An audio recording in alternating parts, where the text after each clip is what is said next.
चलिए,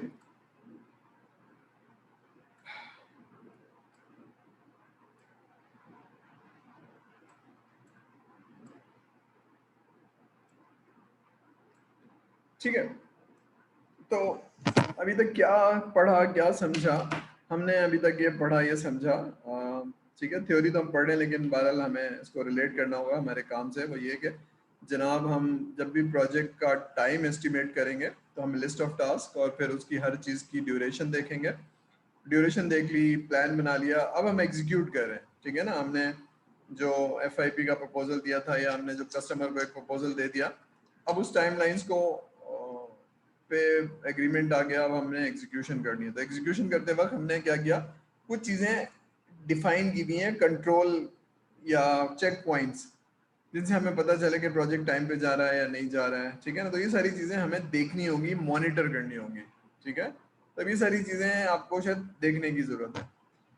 ठीक है, तो और आपको चीज़ें देखनी होगी। अब एग्जाम्पल दी हुई है इसने कि वॉल्यूम ऑफ डेटा इंक्रीज हो सकता है, फलानी चीज़ें हो सकती हैं। तो आपने आइडेंटिफाई करना होता है कि what are the possible bottlenecks, या रिस्क भी कहते हैं इसको, हम पढ़ेंगे रिस्क मैनेजमेंट को।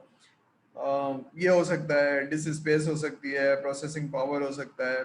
ठीक है ना, ये सारी चीज़ें आपको देखनी है। तो मैं इसको नहीं देख रहा हूँ, लेकिन मैं आगे जा रहा हूँ। यहाँ तक कोई सवाल, कोई चीज़ समझ में नहीं आई?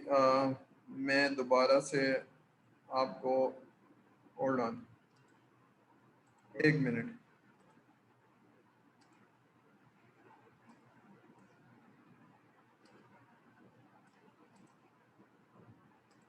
जी, मैं इस पे ले आया हूँ और थोड़ी सी हम क्वेश्चन आंसर कर लेते हैं, समरी पढ़ लेते हैं कि क्या अभी तक हमने पढ़ा। थोड़ा सा हम रिवाइज करते हैं। पहली बात ये है कि प्रोजेक्ट की प्लानिंग करने से पहले क्या बनाना है, that is called scope. Scope को लॉक करना, एग्री करना। अब उस स्कोप में से हमने क्या किया, हमने लिस्ट ऑफ टास्क निकाल ली। लिस्ट ऑफ टास्क का मतलब है item number 1, item number 2, task number 3, number 4। बड़ा प्रोजेक्ट है तो 100 टास्क होंगे, छोटा प्रोजेक्ट है तो 10 टास्क होंगे। ये है एक्टिविटीज। ठीक है, इस एक्टिविटी की पे हम कितनी ड्यूरेशन है, हम मैं एज्यूम कर रहा हूँ एक सॉफ्टवेयर हाउस में, तो मुझे मालूम है मेरी रिसोर्स कौन सी है। तो मैं वो लिस्ट ऑफ टास्क निकाल लिया और उसकी ड्यूरेशन निकाल रहा हूँ कि फलाने साहब के इतने टाइम लगेगा, फलाने साहब का इतना टाइम लगेगा, और उससे मैंने एक प्लान बना लिया। ठीक है, फिर मैंने बैंक से शेयर किया, थोड़ा सा फाइनल एडजस्टमेंट हुई, उन्होंने कहा नहीं ये जल्दी करो, ये फलाना करो। ठीक है ना, आपको मालूम है कोई ये नहीं कहेगा कि देर से कर लो, कोई मसला नहीं है, सब यही कहते हैं जल्दी करो, जल्दी करो, जल्दी करो। तो जब आपको ये मालूम है कॉस्ट और टाइम पे जल्दी करो, तो फिर आप बना के इसी तरह से जाते हैं 10% के मार्जिन से। ठीक है, तो आपने बना लिया, अभी शेड्यूल बना लिया सारी चीज़ों का। तो सीक्वेंसिंग पढ़ ली हमने, एस्टिमेट। अब ये थोड़ा थोड़ा बनाएंगे। अब फिर अब ये प्रोजेक्ट एग्जीक्यूट हो रहा है। ठीक है ना, ये वाली चीज़ एग्जीक्यूट हो रहा है, इस पर आप फिर देखेंगे कि किस तरह से आप चेक करेंगे, बड़ी टीम के साथ, छोटी टीम के साथ। ठीक है ना, तो नॉर्मली जब बड़ी टीम होती है तो सारी टीम से नहीं मिलते हैं, कुछ की स्टेक होल्डर के साथ आप मिलते हैं, खासतौर पे अपनी टीम के साथ और उनकी टीम के साथ। ठीक है, ये है। तो यहाँ तक कोई सवाल किसी का, कोई चीज़ नहीं समझ में आई या कोई मुश्किल लग रही है तो सर को बताए, सवाल पूछे। और ठीक है, अब हम ये काम करेंगे, आज या कल में मैं एक असाइनमेंट बना रहा हूँ। जिस तरह मैंने आपको एक डॉक्यूमेंट कल दिखाया था, वो डॉक्यूमेंट मैं ब्लैंक छोड़ दूंगा एक। ठीक है, तो जिस तरह से हमने DSU की वेबसाइट देखी थी, तो हम क्या करेंगे, कुछ बैंक्स की वेबसाइट देखेंगे, मैं नाम लिख दूंगा उसमें, आप जाएंगे और फिर आप एक बैंक, DHA सुफा नहीं, सुफा बैंक बना रहे हैं हम, सुफा बैंक बना रहे हैं। उसकी वेबसाइट पे क्या होना चाहिए, तो हर आदमी अपना अपना, स्टूडेंट जो है वो अपना अपना स्कोप लॉक करेगा, और स्कोप लॉक करने के बाद लेफ्ट साइड पे जो हमारी एक्सेल शीट थी, मैं दिखा देता हूँ।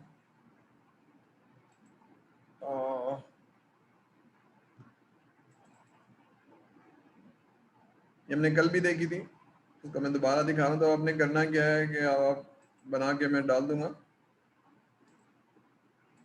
ये है। ठीक है, तो हम यहाँ सुफा की वेबसाइट लिख देंगे, सुफा बैंक बना रहे हैं हम। ठीक है ना, तो सुफा की बैंक साइट होगी, ये आपका स्कोप हो जाएगा, ये बनेगा, ये बनेगा, ये बनेगा, ये अपने हिसाब से डिसाइड करेंगे। वेबसाइट्स पे जाएंगे बैंक्स की, आप देखते हैं ये होना चाहिए, ये होना चाहिए, उसकी डिटेल लिखेंगे। फिर जो भी आपका प्रोसेस है वेबसाइट डेवलप करने का, वो यहाँ लिखेंगे, ये प्रोसेस है, ये स्कोप है, या ठीक है ना, और इसमें फिर आप ड्यूरेशन लिखेंगे अपने हिसाब से। तो ये एक्सरसाइज इसलिए करेंगे कि हमें मालूम हो कि प्लानिंग होती कैसे है, scope, process and then estimation of in hours. तो ये प्लान बनाएंगे आप, और ये एक्चुअली किसी भी प्लानिंग में, तो इसमें कैसे होता है, इसमें होता ये है कि जनाब अगर आप एक्सपीरियंस हैं तो आप देख लेते हैं कि सिमिलर प्रोजेक्ट, या फिर आपने काफ़ी सारी वेबसाइट बनाई होती है, तो अब ये सब नहीं है, लेकिन बहरहाल आप अपनी जितनी भी नॉलेज है उस हिसाब से नंबर ऑफ आवर्स डालेंगे और आप देखते जाएंगे, तो यहाँ टोटल आ जाएगा आपके पास रिसोर्स के हिसाब से, ग्राफिक डिजाइनर का कितना टाइम लगेगा, वेब इंजीनियर का कितना टाइम लगेगा, प्रोजेक्ट मैनेजर का कितना टाइम लगेगा, अभी सारी चीज़ों को देख के थोड़ा सा प्लान बनाइए। अपलोड एन एम्प्टी फाइल जिसमें आप, ठीक है, या एक्सेल से खुद ही बना लीजिएगा, ये मैंने अपलोड किया। तो एक बैंक की वेबसाइट बनानी है आपने। अब बैंक की वेबसाइट में क्या क्या करेंगे वो स्कोप डिफाइन करना है, और कौन से प्रोसेस से करेंगे तो वो प्रोसेस डिफाइन करना है, और नंबर ऑफ आवर्स लिखना है। क्लियर है ये असाइनमेंट, समझ में आ रहा है? यानी जो कुछ अभी पढ़ा है इसको अप्लाई करेंगे। क्लियर हो रही है बात स्टूडेंट्स, समझ में आ रही है या कोई मुश्किल लग रही है या कोई चैलेंज आ रहा है? क्लियर हो रही है बात सर की? एक दफा रिपीट कर दो। कोई बताएगा ना सर को, सर समझ में आ रही है नहीं आ रही है? ठीक है, समझ जी बेटा आपकी आवाज सही से नहीं आई, फिर से बोलिए। सर समझ आ गया क्या किस तरह करना है। ठीक है, शुक्रिया। अब ये बात ये कि चीज़ें बहुत आसान है, मुश्किल नहीं होती हैं, करेंगे तो फिर वो अंडरस्टैंडिंग बेहतर हो जाएगी, नहीं करेंगे तो भूल जाएंगे थोड़े दिनों में। समझ में आ गई है, ये एक पहला स्टेप है, ठीक है ना। लेकिन दूसरा स्टेप ये है कि फिर उसको कर लें तो थोड़ा याद रहेगा। ये स्कोप है, अब स्कोप में हमने पूरा पढ़ा था कि मुश्किल होती है कस्टमर के साथ, तो जितना भी हम वेबसाइट्स पे जाके, हम जाहिर सी बात है हमने बैंकिंग तो नहीं पढ़ी हुई है, उनकी चीज़ों को नहीं समझा हुआ है, तो जो भी हम जाके वेबसाइट्स पे, मैं कुछ दे दूंगा, वैसे आप कोई भी बैंक की वेबसाइट जाके देख सकते हैं उसमें कौन कौन से पेजेस हैं, और ठीक है ना। अब आप देखेंगे वेबसाइट अलग होती है और डिजिटल बैंकिंग अलग होती है, तो हम डिजिटल बैंकिंग की बात नहीं कर रहे हैं, हम बैंकिंग की वेबसाइट की बात कर रहे हैं, ठीक है।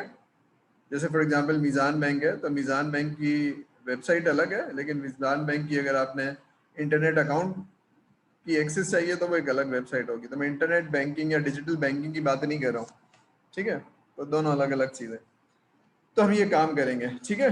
और इसके बाद फिर अब नेक्स्ट हम पढ़ लेते हैं कॉस्टिंग, कि कॉस्टिंग कैसे करनी होती है, ठीक है।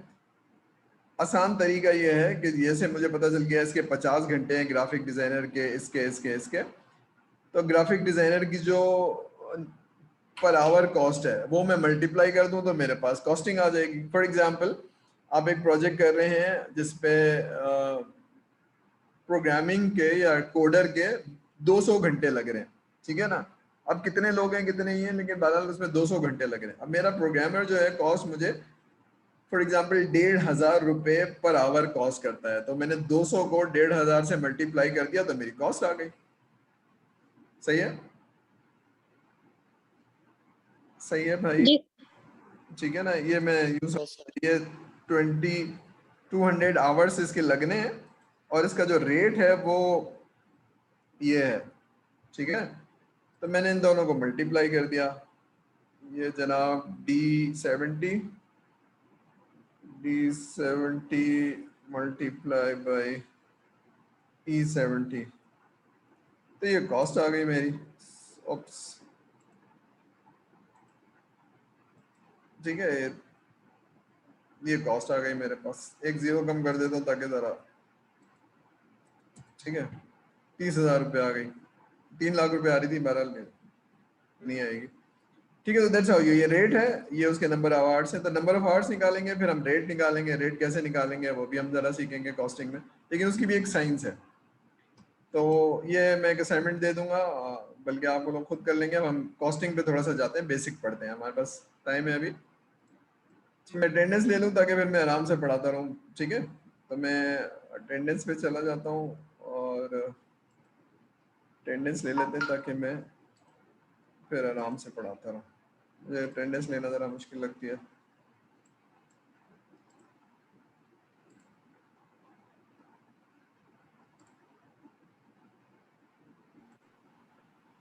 चलिए अटेंडेंस बोलते जाएंगे। Alisha, present. Salman, Present. Okay. Usama, Present, sir. Abdullah Liaquat, Hira Aftab, Present, sir. Ali Ahmed, Asim Ahmed, Present, sir. Maaz Ahmed, Present, sir. Saad Ahmed, Present. Mohammad Ahmed Siddiqui, Anas Ali Khan, Deepak Kumar, Present, sir. Mohammad Ahmad, Present. Adnan Ayub, Present, sir. Farhan Beg, Present, sir. Maaz bin Mustaqim, sir Anas Ali Khan की chat में आई है present. किसकी आई है? अनस अली खान, अनस ऊपर से थोड़ा सा ये वाला। ठीक है ठीक है। Maaz bin Mustaqeem, Mohammad Ahmed Siddiqui, Mohammad Ahmed Siddiqui, okay. Maaz bin Mustaqeem, Syed Darij Ali, Farhan Mustafa, Mohammad Hamza, Present, sir. Okay. Hamza Fayaz, Farhan Mustafa, present. Farhan Mustafa present. Mohammad Hussain, Ashir Sir Darij Ali present. Darij Ali present, okay. Ashir Iftikhar, Rida Irfan, Abdul Jalil Khan, Talha Jameel,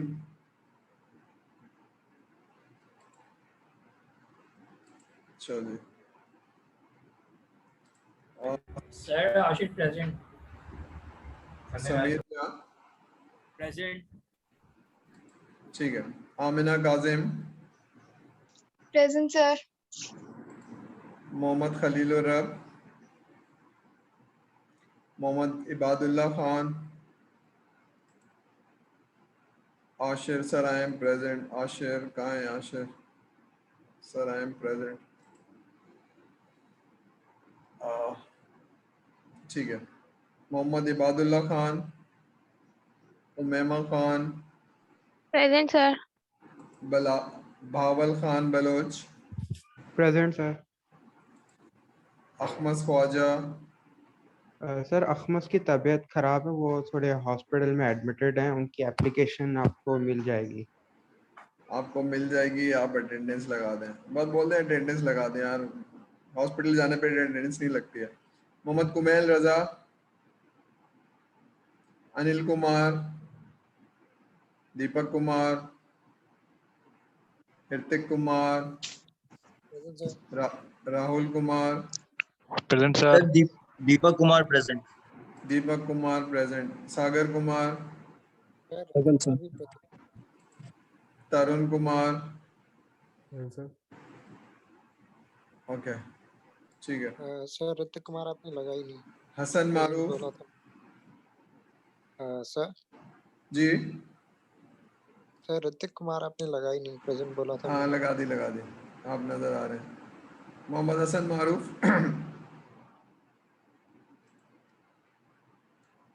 Hasan मारूफ, चलिए आ गए।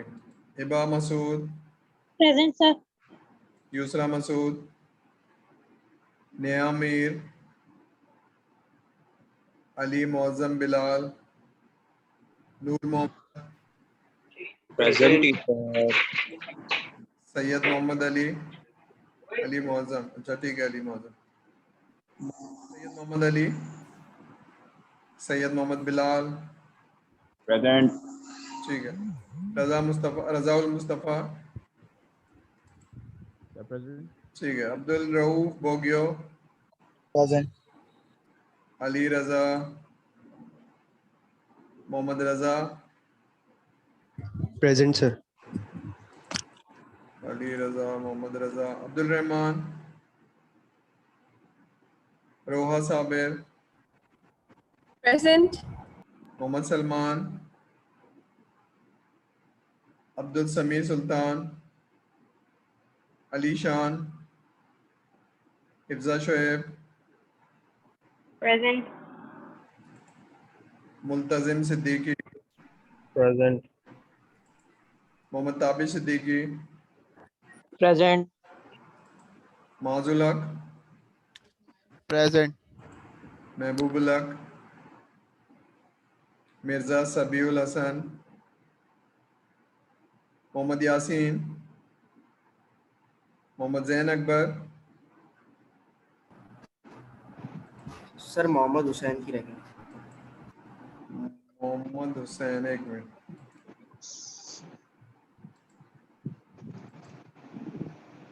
ठीक है, जैन लगा दिया आपकी। मोहम्मद हुसैन कहाँ है? मोहम्मद हुसैन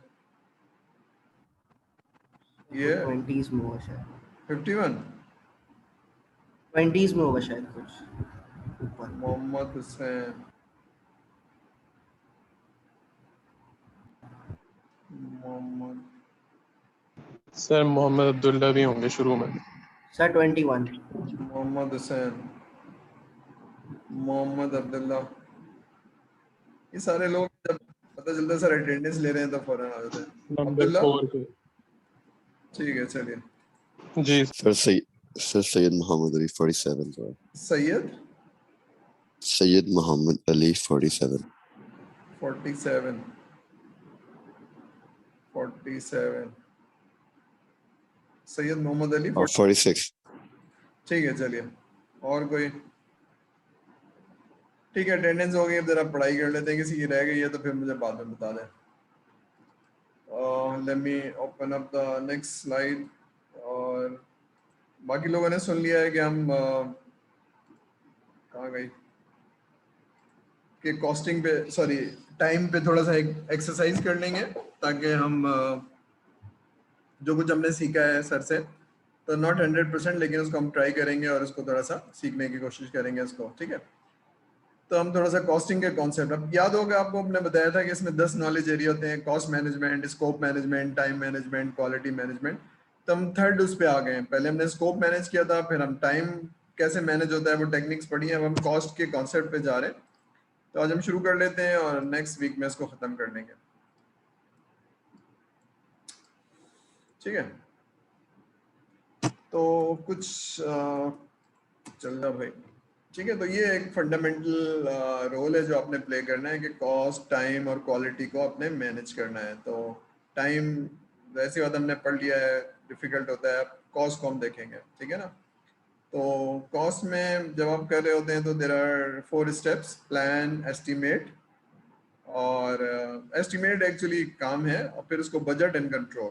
तो एक्चुअल काम तो एस्टिमेशन का ही है कि कितनी कॉस्ट लगेगी, और ये डायरेक्टली प्रोपोर्शनल होता है टाइम से।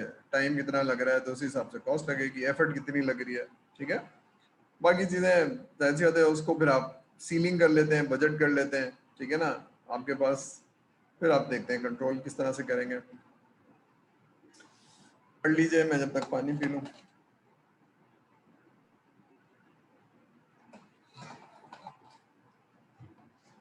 ठीक है, तो आपने प्रोजेक्ट करना है जो टाइम और कॉस्ट के अंदर, अप्रूव्ड टाइम और अप्रूव्ड कॉस्ट के अंदर करना है, ये आपके जहन में होना चाहिए, ठीक है।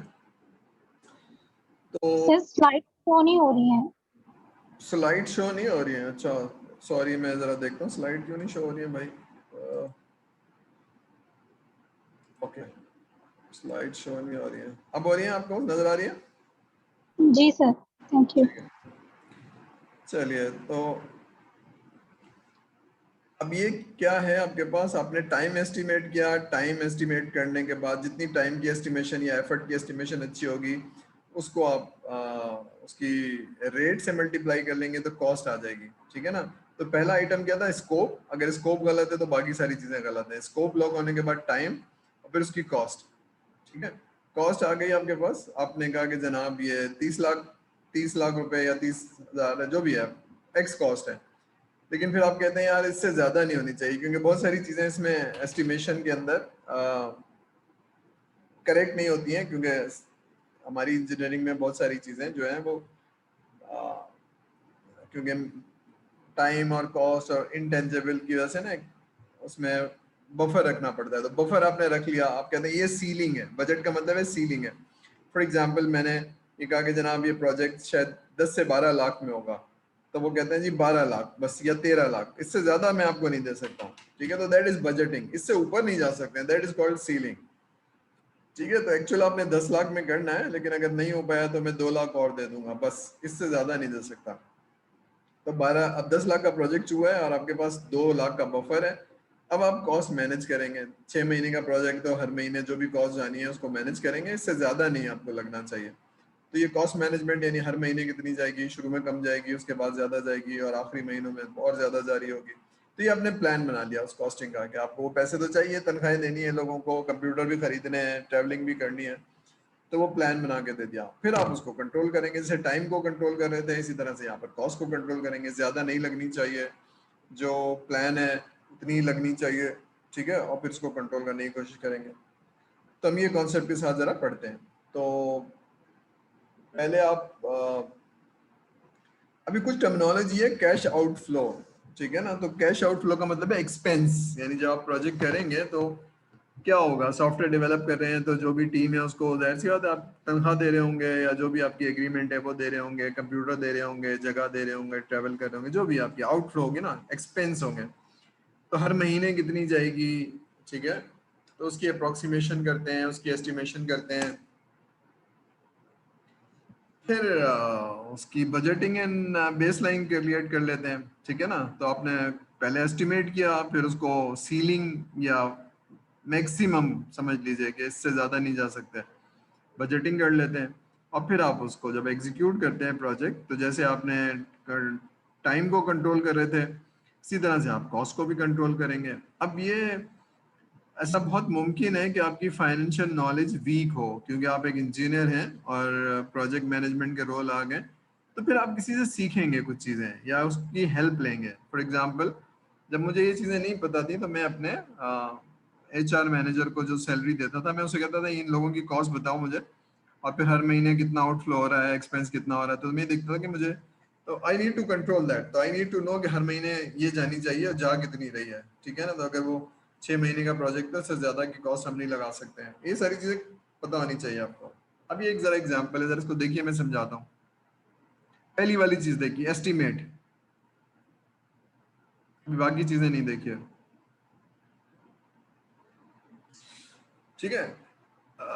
ये देखिए एक प्रोजेक्ट है जो मैंने कहा तकरीबन 10 से 11 महीने का है, ठीक है, और मैंने अंदाजा लगाया है कि जनाब डिटेल में बैठने के बाद जो मैं टाइम मैनेज कर चुका हूँ ना, जो आपने अभी पिछले देखा था कि ये स्कोप है, तो ये रिक्वायरमेंट लेने में कम से कम 3 महीने लगेंगे, ये रिक्वायरमेंट में वहां से लेकर आया ना, जो अभी हमने टाइम एस्टिमेट किया था, टेस्टिंग करने में मुझे 2 महीने करेंगे और ये होगा। तो और ये अप्रोक्सीमेट कॉस्ट मैंने रेट से मल्टीप्लाई करके, यानी जितने महीने उतने लाख रुपए की कॉस्ट, तो ये इतने हो गए। फिर डेवलपमेंट में इतना खर्चा आएगा और इम्प्लीमेंटेशन में इतना खर्चा आएगा, तो अप्रोक्सीमेटली 11 लाख रुपए खर्च होंगे। ये एक एस्टिमेट लगाया है मैंने लोगों के साथ बैठ के, टीम के साथ बैठ के, सारा कुछ करके। लेकिन मैंने कहा कि जनाब 10 से 11 महीने, तो इसका मतलब है थोड़ा सा अप्रोक्सीमेट भी करना है। तो मैंने क्या किया, इसमें मैक्सिमम देखिए ना, अभी मैक्सिमम लगा दिया, यहाँ 3 थे तो मैंने 4 लाख कर दिया, या 2 थे तो 3 लाख कर दिया। तो और मैंने कहा कि जनाब हम 10-11 महीने में खत्म करने की कोशिश करेंगे, but what is the maximum time I have, तो मेरे पास 15 महीने से ऊपर मैं नहीं जा सकता हूँ और 16 लाख रुपए से ज्यादा नहीं जा सकता हूँ। एस्टिमेशन मेरी ये है, लेकिन मेरे पास मालूम है कि मैं इससे ज्यादा, तो मैं प्लान इसी पे बनाऊंगा, और ये चीजें मुझे मालूम होनी चाहिए कि यार इससे ज्यादा मैं नहीं जा सकता हूँ, ठीक है ना। सॉरी, ठीक है। अब मेरे पास कितने हैं, 11 लाख रुपए हैं और 11 महीने, तो अप्रोक्सीमेटली हर महीने 1 लाख रुपए जा रहा है। लेकिन यहाँ पर मुझे फर्स्ट मंथ में इतना जा रहा है, दूसरे महीने में इतना जा रहा है, लेकिन कुछ महीनों में ज्यादा जाएगा, ठीक है ना।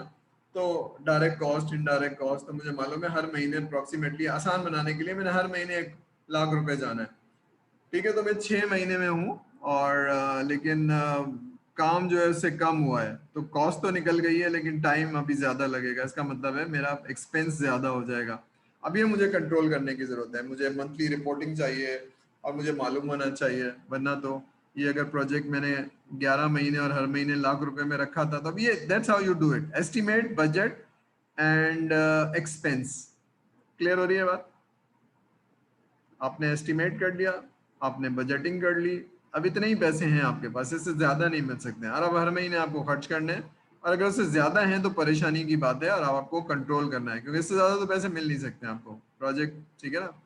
तो कैसे खत्म करेंगे, कैसे लोगों को रिसोर्स को बिठा के रखेंगे और काम जल्दी खत्म कराएंगे, ये सारी चीजें। तो ये 4 चीजें समझ में आ रही है, एस्टिमेट, बजट और फिर एक्सपेंस का plan. Cost management is expense plan है एक्चुअली, ठीक है? ये 3 चीजें जो है ना, ये एस्टिमेट, बजट और ये प्लान। अब यहाँ से प्रोजेक्ट शुरू हो गया, हर महीने कॉस्ट जा रही है, एक्सपेंस जा रहे हैं, ठीक है?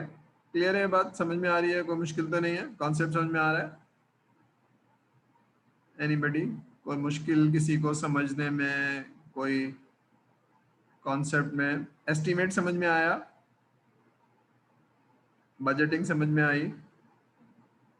जी सर, ठीक है, अभी तक तो।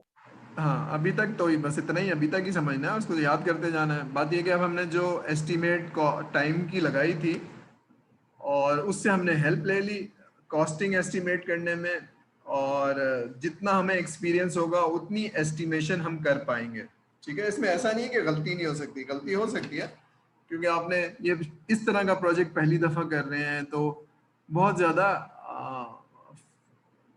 मतलब हो सकता है कि अनसर्टेनिटी हो, क्योंकि आप सोच रहे हैं ऐसा और ऐसा ना हो, तो हो सकता है एस्टिमेशन में गलती हो। इसलिए बजटिंग रखी हुई है कि हमने देखा अपने 11 लाख रुपए थे और हमने 16 लाख यानी 5 लाख रुपए एडिशनल रख दिए। इसी तरह से टाइम के अंदर बफर रखा होगा कि जहां अनसर्टेनिटी है वहां हमने, वेबसाइट के प्रोजेक्ट में इतना नहीं होगा, लेकिन जो साल भर के 1.5 साल के प्रोजेक्ट हैं उनमें ये बात हो सकती है। तो अनसर्टेनिटी को एड्रेस करने के लिए हमने बजट कर लिया, ठीक है? फिर हमने एक्सपेंस प्लान बना लिया, तीसरी चीज, अब हम प्रोजेक्ट को एग्जीक्यूट कर रहे हैं, ठीक है? तो ये आपके उसमें भी जो कॉस्टिंग होती है ना, जो आपका जो FIP होता है उसमें भी कॉस्टिंग होती है। तो बच्चे क्या करते हैं, कॉस्टिंग सिर्फ हार्डवेयर की डाल देते हैं। भाई हार्डवेयर तो एक अलग चीज है, आपकी भी तो एफर्ट लग रही है एज ए प्रोग्रामर, वो कॉस्टिंग भी डलती है इसमें, ठीक है? तो डेवलपमेंट कॉस्टिंग भी डलती है, जो जो आप स्टेप कर रहे हैं उसकी कॉस्टिंग भी डलेगी, ठीक है? तो आप अपनी कॉस्टिंग को इम्प्रूव कर लीजिएगा, और कोई दिखाना चाहे तो मुझे इस लेक्चर के बाद बना के भेज देंगे, सर ये प्रोजेक्ट था, इस पे हमारी ये कॉस्टिंग थी, अब हमने आपका लेक्चर पढ़ने के बाद ऐसे कर लिया, ठीक है? तो ज़्यादा बेहतर हो जाएगी। फिर मैं दोबारा से कह रहा हूँ कि इस कोर्स को पास होने के लिए नहीं पढ़िए, इस कोर्स को अपने कॉन्सेप्ट को सही करने के लिए और अपनी FIP को एक्सरसाइज करने के लिए, यानी हैंड्स ऑन करने के लिए। तो जो चीज़ें अच्छी नहीं की थी अब अच्छा कर लीजिए प्रोजेक्ट मैनेजमेंट पढ़ने के बाद, ठीक है? How to manage project cost, अब ये how to estimate the project cost, ठीक है? तो वो एस्टिमेशन जो हमने टेक्निक पढ़ी थी हम यहाँ थोड़ा सा पढ़ लेंगे।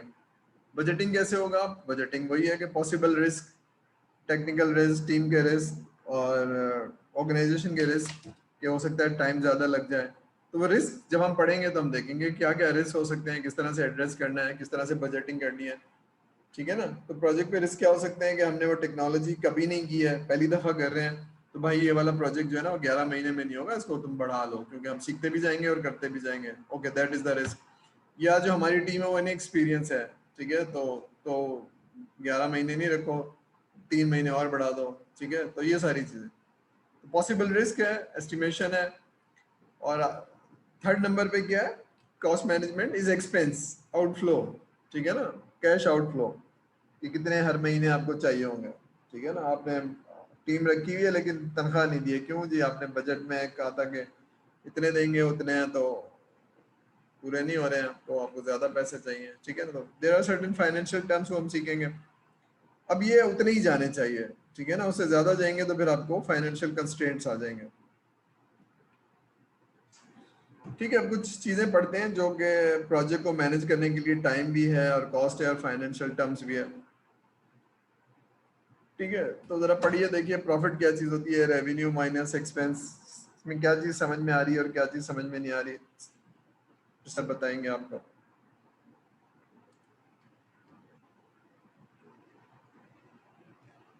ठीक है, मैं जब प्रोजेक्ट कर रहा हूँ तो जाहिर सी बात है मुझे पैसे कमाने चाहिए उस पर, तो मैं रेवेन्यू गेन करूंगा।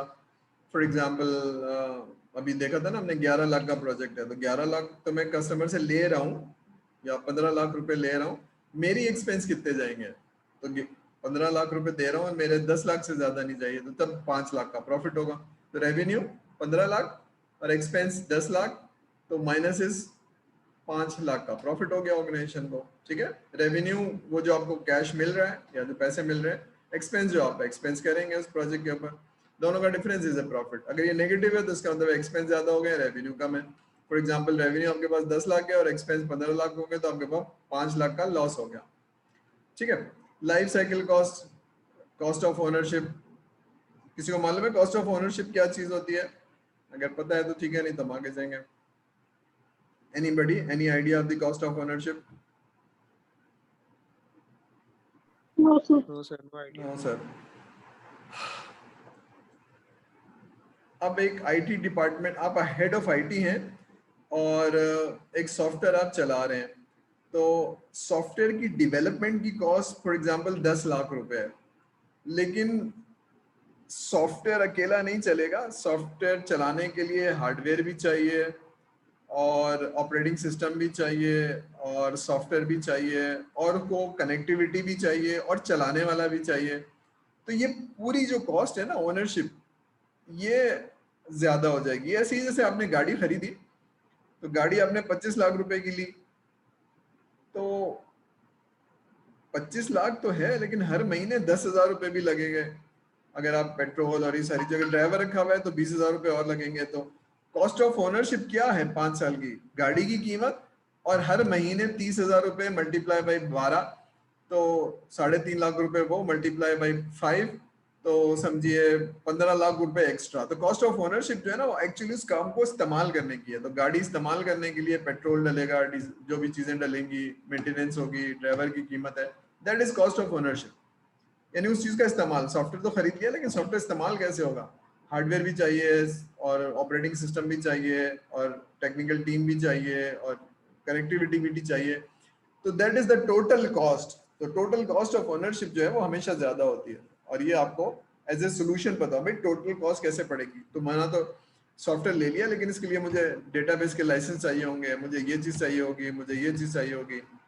ठीक है, तो ये पता होना जरूरी है। जैसे SAP जो है कहता है हम आपको 50 लाख में दे देंगे, बहुत सस्ता है, लेकिन आप 50 लाख में लेके चला नहीं सकते, क्योंकि उसके लिए आपको जो सर्वर चाहिए ये आपको अपग्रेड करने पड़ेंगे, फिर आपको SAP के सीखे हुए लोग चाहिए होंगे, तो कॉस्ट ऑफ ओनरशिप ज्यादा हो जाती है। तो ये डिसीजन मेकिंग में बहुत काउंट होती है कि कॉस्ट ऑफ ओनरशिप। ठीक है, तो रेवेन्यू मालूम चल गया, कॉस्ट ऑफ ओनरशिप हो गई। Cash flow is a expense. ठीक है ना, ये आपको cash flow is an expense, जो आपकी अमाउंट बाहर जा रही है। ठीक है, तो what is upfront project cost? ठीक है, तो अभी आपको मालूम होना चाहिए यूजर की रिक्वायरमेंट, टेस्टिंग, कोडिंग, ये वही एफर्ट है आपने जो देखा आपने। ठीक है, अब आपको नहीं पता कि इसकी क्या कॉस्ट है, तो ये सारी चीजें। It is important to spend money upfront on IT project to avoid spending a lot more later. ठीक है, तो आपको मालूम होना चाहिए कि क्या क्या कंपोनेंट है इसके। ठीक है, ये तो डेवलपमेंट के कंपोनेंट हो गए, हार्डवेयर के कंपोनेंट। तो नॉर्मली IT टीम को या ऑर्गेनाइजेशन को टोटल कॉस्ट चाहिए होती है, ताकि कोई